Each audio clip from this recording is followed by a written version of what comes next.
Hey guys, Mika here, and I'm bringing you a custom Pahu Kani tenor size ukulele, and this one has a lot of treats and goodies on it. And Manny Hallican, who's a luthier of Pahu Kani, he's known here, or this is what I like to think of him as. He's known as one of those innovators, or for me, leading innovators in the ukulele world of trying very experimental things on ukuleles. That kind of goes in a different direction with the traditional kind of things that we would expect from an ukulele. And some of his stuff, or more like all of his stuff, is just turns out to be really awesome, really unique, fantastic instruments. And this is just yet another one to add to the collection in terms of just another one of those like, wow, this sounds great, it feels great, and I can't wait to go ahead and share this, instrument with you folks. Also through a sound sample, but talking about this one in particular, this is one of those instruments that it's a little more common. This one is not super experimental in terms of like some of his other builds where he'll like go really like hard into like having different shapes, different types of sound holes, like different headstocks and like just different kinds of woods. This is one of his more I guess straightforward models where it's funny because I say straightforward, but for him it's still very different than the traditional kind of ukuleles that we would see here, like at Ukulele Friend.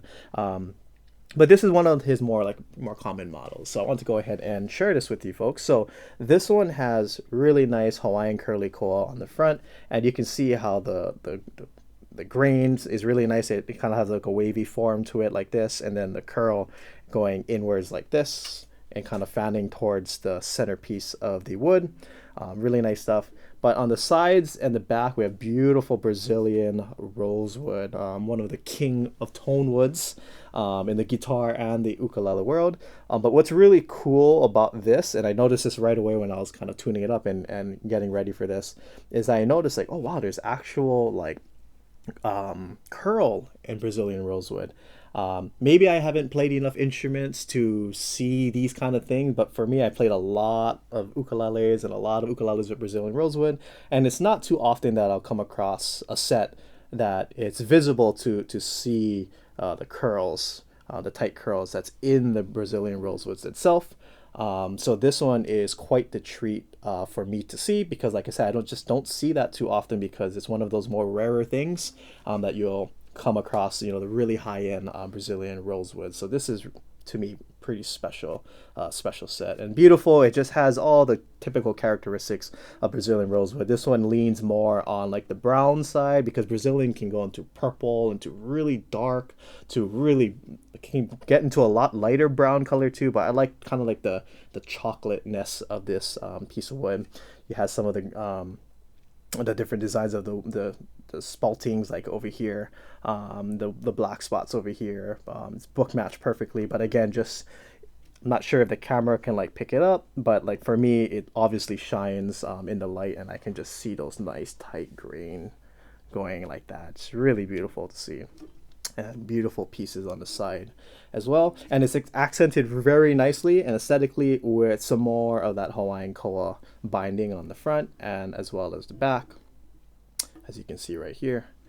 And if you notice over here, this is one of the unique things about Manny's instruments is that he doesn't just have like a typical, or well, he does have instruments with this little side port right here, but he'll go ahead and build instruments with this kind of side port, which is just so unique and interesting. And for me, when I'm playing the instrument, the side port just pretty much right there. There's so much of it, so all of that sound can go ahead and come out of the instrument. And if you notice from the very get-go of this video, there is no sound port, or there's no sound hole right here on the front of the instrument. That means if you take a look at a 360-degree view of this ukulele, the only side port or sound port that you're going to find is this big one right here.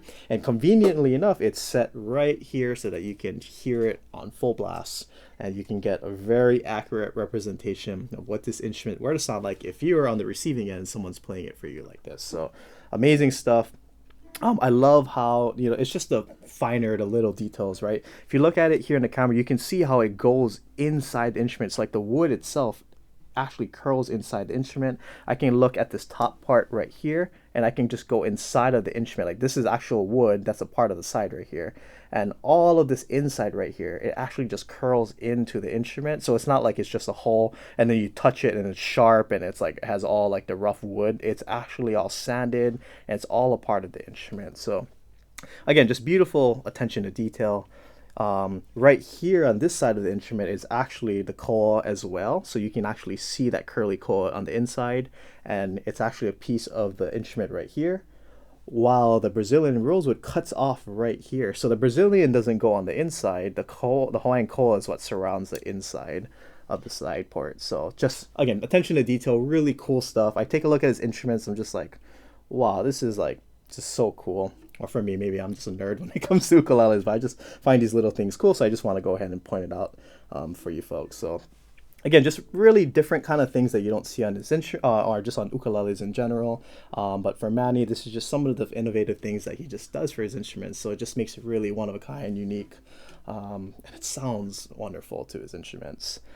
Now going to this is the ABS pick guard. You know, for those of you who play like a flat top Gibson. I'm not super familiar with guitars, but that kind of sense, you can go ahead and bang into it and dig into it. If you're like a rock kind of player and you're doing a lot of picking stuff, you can go ahead and let that get scratched so that this beautiful koa doesn't go ahead and get scratched on this instrument. And then we have Gaboon Ebony on the bridge, as well as the fretboard, and we have the Bird of Paradise in the green and red recon stone between the 11th fret all the way down to the 17th and the 18th fret here at the end of the fretboard. And fret knot, I always love saying that joke. There's no fret markers on the fretboard itself, but it's here on the side on 5, 7, 10, and 12. So you will know where you are going and playing on the fretboard. And then if we look at the back of the instrument, again, just attention to detail, we have this nice back end strip of koa, Hawaiian koa, that runs right through the middle of the gloss, curly maple neck right here. And then we have bits of wood right here that wraps around the instrument on the heel block and just like this. So just beautiful stuff. And then you can see that we have the nice Hawaiian curly koa on the back of the instrument as well. And then on the inside, I'm not sure if you can see it through the camera or on that camera over there, but you can go ahead and find a red purfling that's on the inside of the headstock around here. And then even on the back, on the bottom part of the headstock, there's some nice red purflings in there.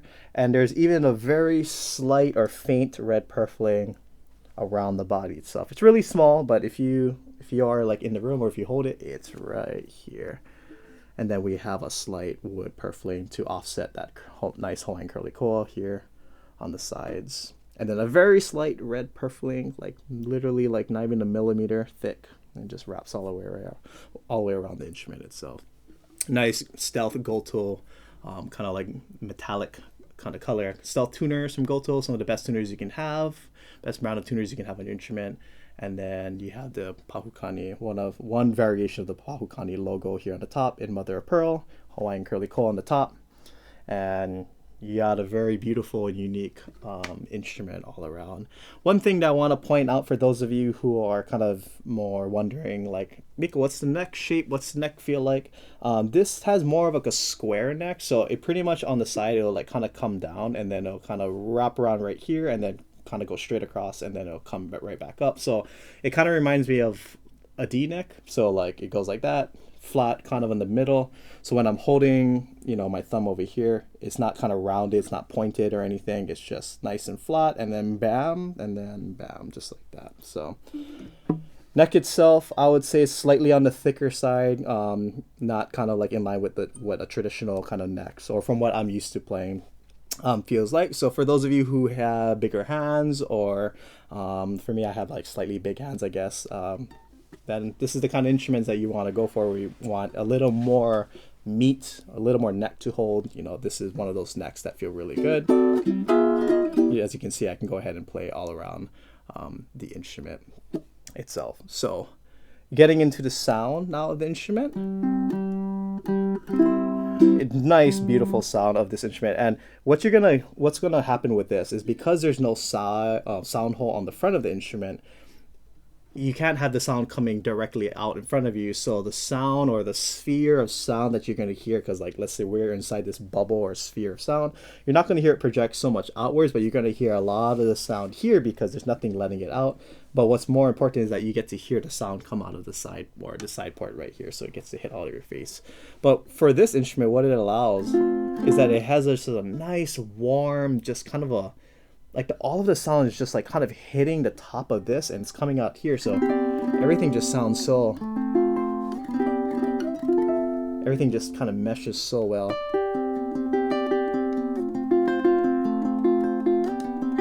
It just sounds just very warm and everything just interlocks really nicely together.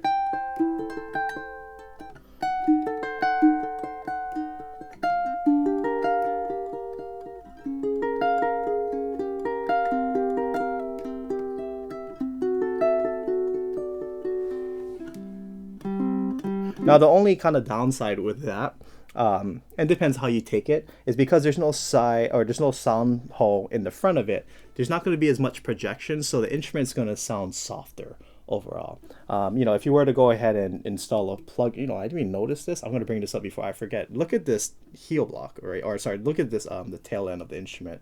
Again, just what I was saying earlier, attention to detail.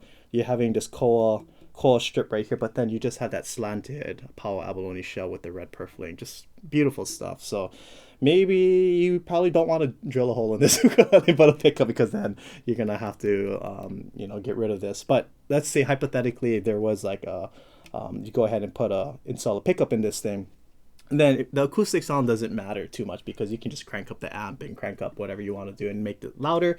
But in an acoustic sense, which is what most of us do, we play acoustically unless we're gigging, you're going to get a softer tone because there's less projection because there's no sound hole in the front of it. But tone-wise itself, it's just really, again, nice and just everything just sits really well.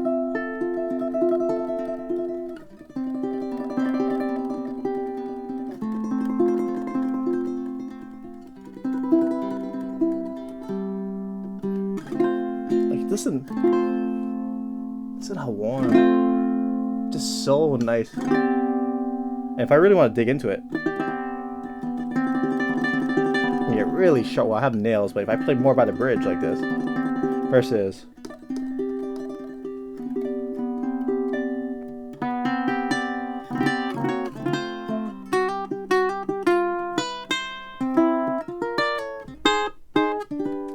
nice banjo kind of like sound versus if I want to play more like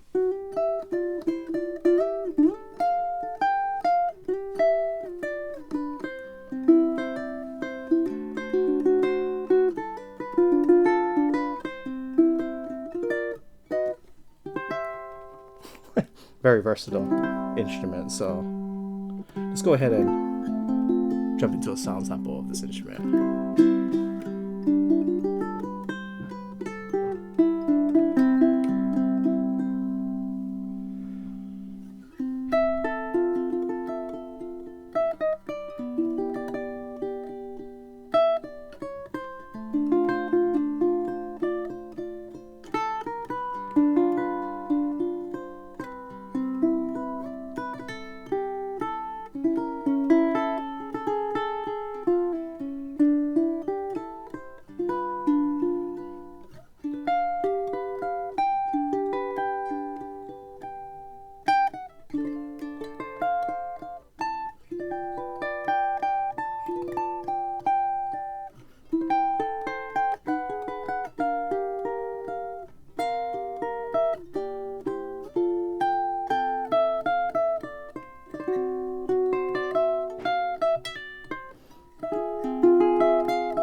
So as you can see, I was trying to play all around the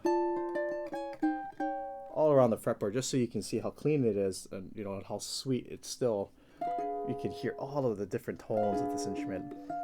Again, you're gonna get a slightly softer sound, but if you're just playing for yourself, you're playing on your bed, you're playing on your couch, you're not really performing for anyone, I don't think projection's that important. You know, if you're playing for someone in front of you, yeah. But you know, having a nice soft sound too, you can lead into a nice sweet kind of tone too. You're just, you know, again playing.